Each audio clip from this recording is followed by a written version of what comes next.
Good morning. Ngasi ningtokaba namit ko ningtokaba namit ki card ki message yeng minarase ningtokaba namit ko ahambada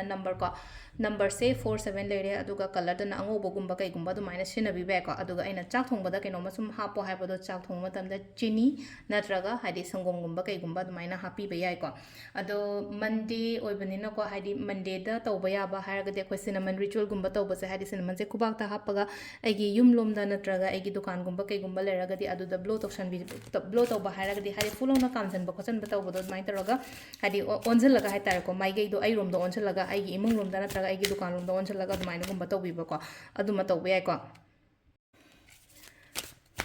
ado aham bada koi gi card ki message yeng ase ko card ki message se card ahum katang lo thok sare ko sidagi card number 1 card number 2 card number 3 ko aham ba ani shuba ahum suba ko aham ba lokthok card se yeng se ko se aham ba lokthok card se hadi kai la ke have the first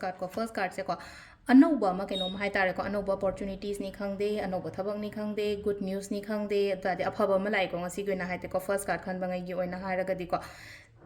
second card se na muk leina ko hadi khitang thawai nuai ta ba kenom to ba to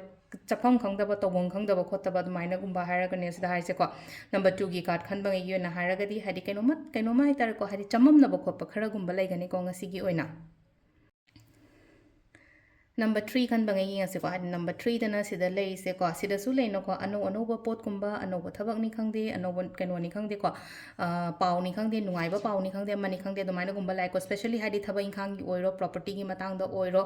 natraga hadi career relate oina su oi ko se ko hadi career gi da oiro ngasai gi keno haras ne ko sida lai se good news kumba kai gumba lak ko do maina pi se ado sida lai re ko gi na hadi ahum su ba gi keno sina ko aduga timings ne ki pung mari ga minute kun manga dai taru ka minute nipan phang le de gi tare ka minute yang khai da gi na pung mapan ga minute kun thraung de phang le ko de baro ga minute yang khai ni pan da gi na pung tarit ka minute kun de phang le de gi mapan ga minute yang khai ni pan de na tram thoi ga minute tranga phang le duga ahing da gi na ngam dai gi na hai de baro ga minute kun thraung de na pung mari ga minute kun manga phawom le ko sisina khoi gi ngasi gi oina afaba timing ko asile re khoi gi daily card message me thank you